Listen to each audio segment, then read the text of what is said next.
Hey, welcome back to another episode. I think I haven't done it for almost a month, so it's been a while. This time I got 3 runs. There are 2 of them are the recent stellar weather, which is the astral ring weather, and then one of them is the recent Homo magician cycle that just happened. So they're all Red Lotus. So we'll get right to it. First one is by 7th. This is Senadina trio versus Homo magician. So let's see how it went. So the dorms here, it's only a level 28 dorms. So missing quite a bit of total damage and elemental damage.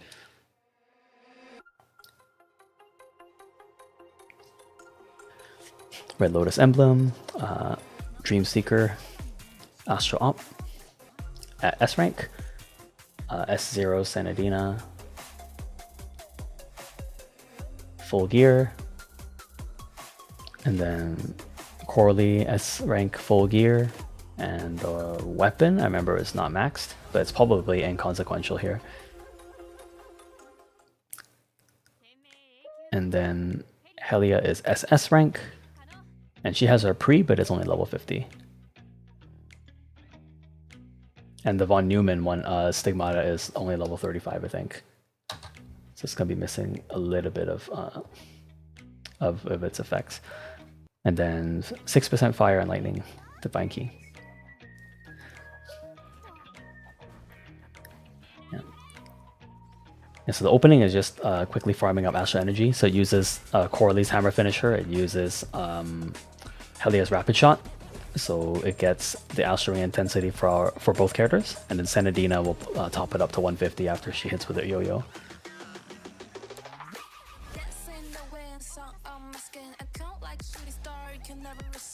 And then the ult is used after all the homies die, which is good because you get the buffed ult, 4 stacks.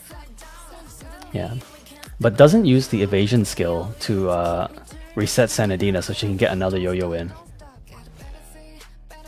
Yeah, look at all that resonance damage though with 4 attack buffs, super powerful. Okay, so Senadina comes back. Okay, actually, so it was actually good that they didn't use the evasion skill to keep Senna going, because the buff expired already, right? So it's better to use that buff for the resonance damage from Coralie, because that's way stronger. Yeah. Not using the evasion skill here though seems kind of weird, because Senadina could do that to reset her basic sequence, so she can do another yo-yo, since you still have time, since Homu's still got 7 seconds left. So that might be a damage loss. Another thing you can do here, I think that might be helpful, is Helia's ultimate, if I remember right, actually buffs the team's lightning damage. I think it was actually in her kit. If I'm mistaken, then it might be in the Von Neumann sticks. So normally her ult is not used because it doesn't have time stop, so you lose a lot of bonus points by casting it. But here, since you're stuck waiting for Homu anyways, I think casting her ult is actually will not cost points, so it's actually free, and it will buff the team's damage, so it might be worth using.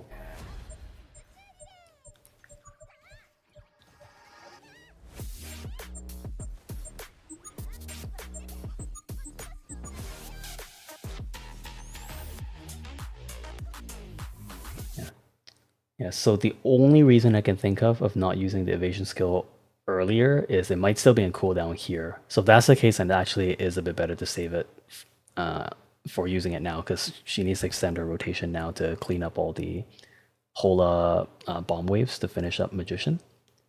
So maybe I was incorrect in my critique of the not using the evasion skill earlier. I don't actually know how long the cooldown is. If I knew it off by heart, then I could just rewind the video and look at the timer and see if it actually would have reset it in time. Actually, why don't I do that? We'll watch the cooldown now, and then we can whatchamacallit? We can take a look again later after I figure out what the cooldown is. We can reassess. Okay, so it's used here at 59 on the timer.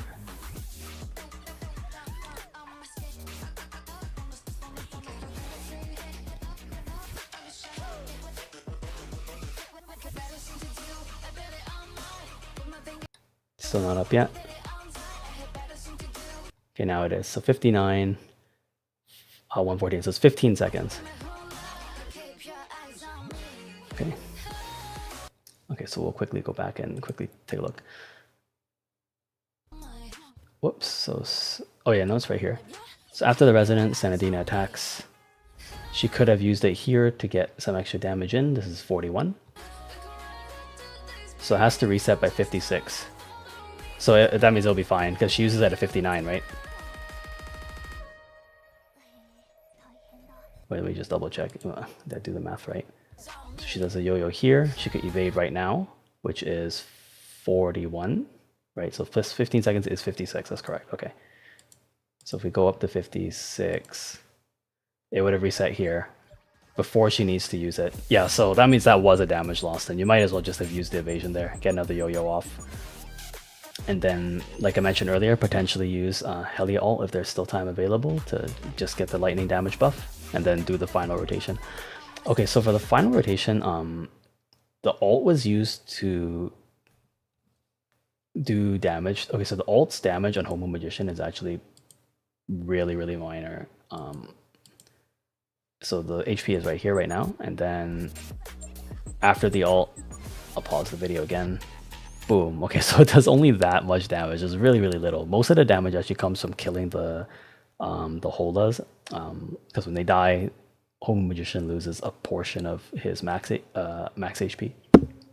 But the ult does help kill the Hala quicker, so it might still be worth using. But one thing that I'm wondering is if we skip the ult and just do the regular Senadina rotation as shown, and then let this yo-yo kill everything, then she'll still have her ult, right? So she might be able to use her ult to one-shot the mobs here after they all spawn in. It has a huge AoE, so you might not need to gather everything. She might still be able to hit everything. And if it actually one-shots all the mobs using the ult with 8 attack stacks, then the fight would end right here. So actually might have been a potential solution and improvement, but it might not work. This is just hypothetical. Yeah. And if it didn't kill, then yeah, you would still have to do the cleanup here. So I think the run might end up being similar, but if it did kill, then you can get a little bit of an improvement. It might have ended about 20 points earlier, potentially. Yeah, so maybe there's a bit of exploration for the end. I'm not sure if it could be improved, but there's potential there. And yeah, that's it. Thank you, 7th. So next run, we got HI3F2P. This is the stellar weather mobs. So this is interesting because it's Senadina, it's Eden, but she doesn't use Handel. This is Turgenev top bottom Avogadro M. And then her Surf Truth, she also doesn't have her M piece, so it's using Tesla Band M. And we're using Dreamseeker Astro Op. Wow, it's actually S2 Senadina. S2 Senadina. So 8% lightning key here. Missing quite a bit of divine keys, I think. There was 109 attack from divine keys only. Max storms, I think. Was that right? Yeah.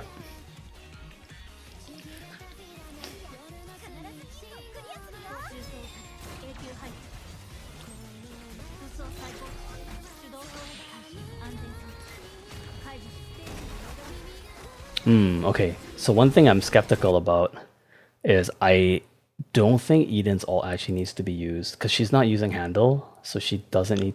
So normally Handel 3-piece, you use her ult because you get a buff if she consumes more than like 120 SP at once. But without Handel 3-piece, she doesn't actually need to use the ult because there's no buffs to get from it.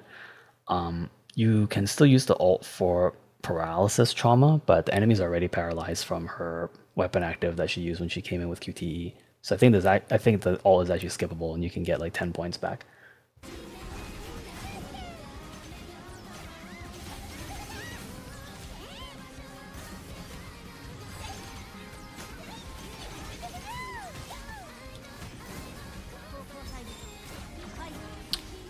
Easily handles the first wave.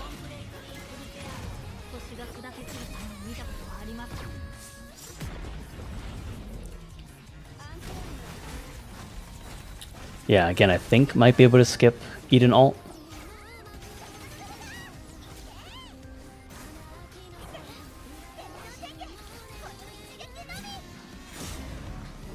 think rough estimate Eden ult might be 10 points, so we're probably potentially down 20 points now.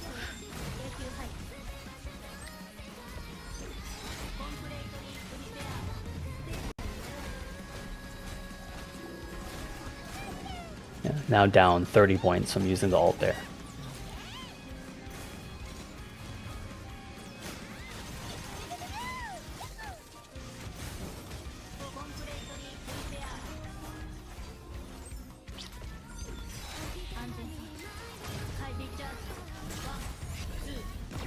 And this Torture of Truth is actually S0, but was able to ult every single rod. So much SP. Did Eden cast her ult again? Yeah, she did. Okay. So that could have been another 10 point save. So are we like down up to 40 now? I think 4 ults. Yeah, 40 points potentially lost from her ult. That's only assuming if skipping her ult, the run still works. I think it will work, but I could be wrong.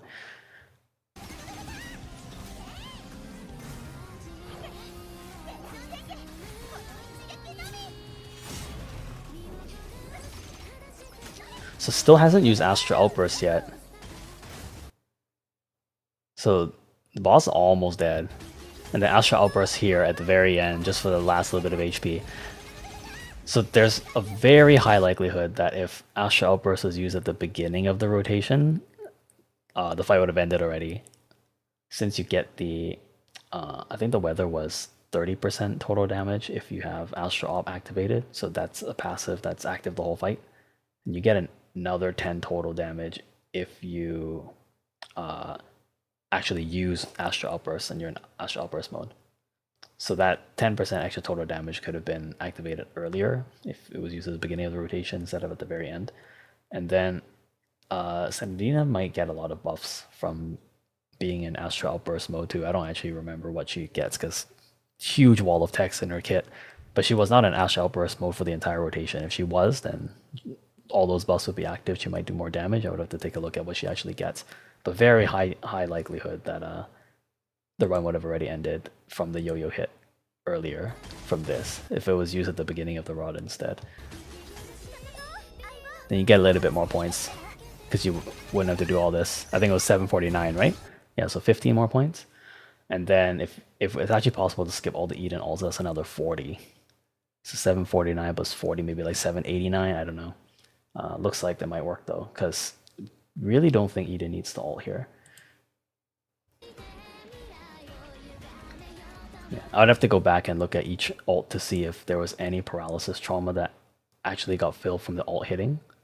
If there was one rotation where that was the case, then the ult would actually need to be used. Since Eden gives a total damage taken multiplier for 10 seconds after anyone in the team causes paralysis. So if the ult actually paralyzed, then it has to be kept. But if it didn't, then it could. I'm pretty sure it can be skipped.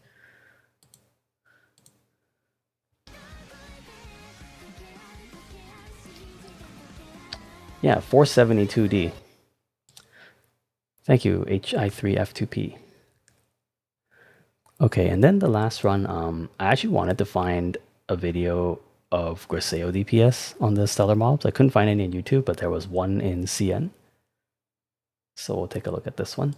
Okay, so the score, just a couple quick thoughts on it. So 563 looks a little bit low, but there's a couple reasons for that. So first of all, the weather is Astral Ring weather, and without using a Part 2 character lead, you don't activate the Astral Op. So they pretty much lose the 30 total damage that's active the whole fight, and then they also lose that extra 10% that you get if you're an Astral Outburst.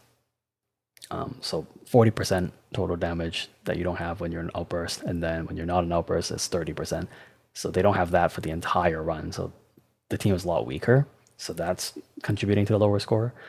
The other thing that contributes to the lower score is the DPS in this run is Cosmic Expression, Big Griseo. So her ult does not have time stops. Every time she ults, you lose like 10 points. Whereas Senadina, every time she ults, there's time stop, right? So there's a time advantage for Senadina's team. And then if you compare the other two characters like Hersher of Truth, Hersher of Rebirth, I mean, they probably take the same amount of field time to do their stuff. I would, like, don't know exactly, but like probably comparable. And then Eden and Griseo is probably similar too, because they both use their QTE and then they both ult. So it's 10 points. So the main difference is just in the DPS, because the DPS in this run doesn't have time stop, so you lose time from that. Then the third reason is that Seal is actually using her 3-piece signature, which doesn't help the team that much because it does bleed damage. So if Seal actually was able to use something like 2-piece Aladdin, it would help the team do a bit more damage and it would boost the score. Yeah, so those are the reasons why the score is a little bit lower. It's disadvantage because they can't use Astro Op, disadvantage because Griseo doesn't have time stop, and disadvantage because it's the team's damage is not maximized right now because Seal's using her 3-piece signature. So if in ideal situation, the team, I mean, you'll still never be able to get the Astral Ring buff, but if they didn't have that disadvantage and they actually had access to the weather, then the team would actually be pretty good. I think it's still not as good as Senadina, obviously, but it would be a better Copium team than it is right now. So let's just see how the run went.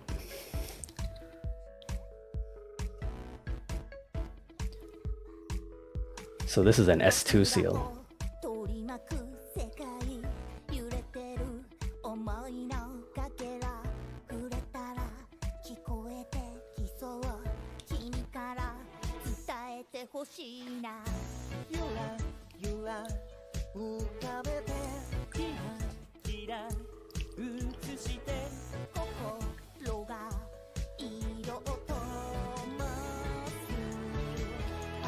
So the team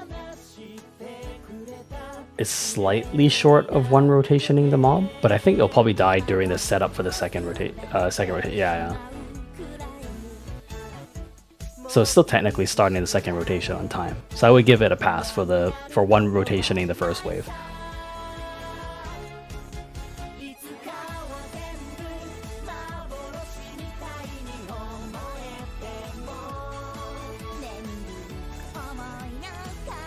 So wave 2, 2 rotations. So if it can finish this in 2 rotations, then it's identical to the other run.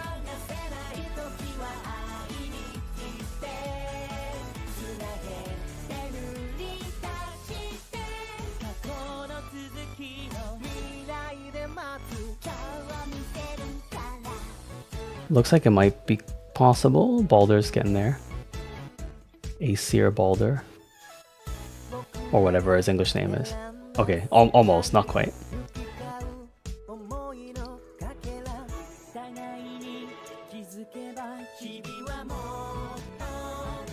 Okay, it's kind of like the first rotation. It died in the setup of the next one. So it's still a sort of passable 2 rotation kill. Yeah, so you can see the damage is actually still decent. Same amount of rotations. I think the last rotation will not be 1 rot though, unlike the Eden run earlier. So it'll take 1 extra rotation here. So that's however many points that is. Let's say 75 points for the extra rotation. And then the extra 10 points you lose every rotation because Cosmic Expressions ult does not have time stop. So you lose an extra 10 points every time compared to like the Senadina team. So if it's 5 rotations, 5 ults, that's 50 points-ish. And then 70 for 75 points for the extra rot. We're looking at like 125. So the score is like 560 something, right? So if you add 125, it's almost 700 points. So that sounds about right, yeah. So that's where all the points are being lost.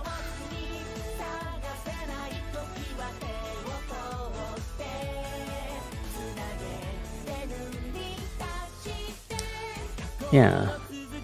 So pretty copium if you don't have Senadina. But I mean the run looked pretty smooth, it's just slow.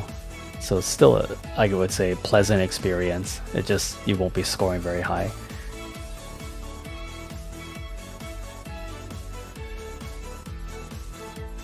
Yeah, they don't show the Stigmata art, they only show the icons. But yeah, both Griseos are signature gear, and Seal is signature gear as well, which I mentioned earlier. It would be a bit better if she was using Aladdin.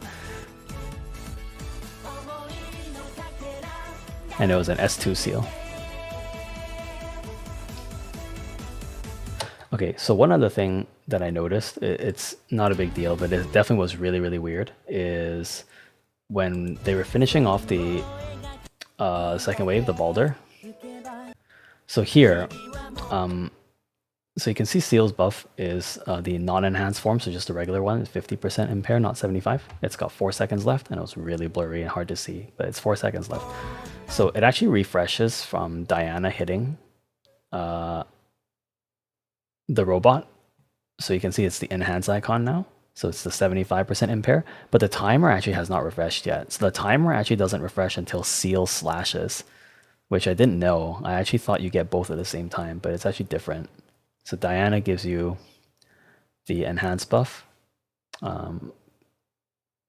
and then Seal slash gives you the timer refresh. So the timer actually doesn't refresh because Diana actually killed the Balder. So Seal actually completely misses. She doesn't hit any targets. So you can see the swing didn't hit anything, so the timer didn't get refreshed back up to 15. And then it's ticking down, 2, 1. And the weird thing is this is 0 now, but the icon doesn't disappear. That's really, really strange. So does that mean this impair is still there? Even though it's on 0, right? Yeah, and then it's refreshed now. It says she recasts her ult, so it's gonna jump up to 30. Yeah. But that's weird that it had the 0 impair, but it was still on field.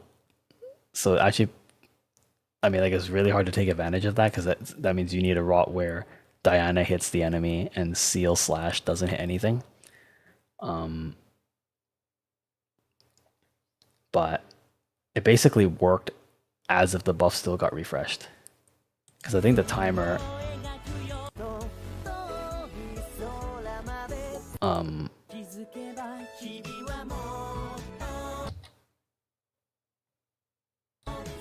yeah, the timer actually refreshed. You see how the circle is full and it's still ticking down? So just the number doesn't reflect, because the number didn't jump back up to 15. But you still get the full 15 seconds, I think, because the icon is still ticking down. Yeah. So it's pretty interesting that, like, she can actually refresh even if she doesn't hit a target, as long as Diana actually still hits. I mean, like, I don't think that's actually, like, it's gonna be very hard to use. Like, it's not very practical, but it is interesting though. And that's it for this episode. So I'll see you next time.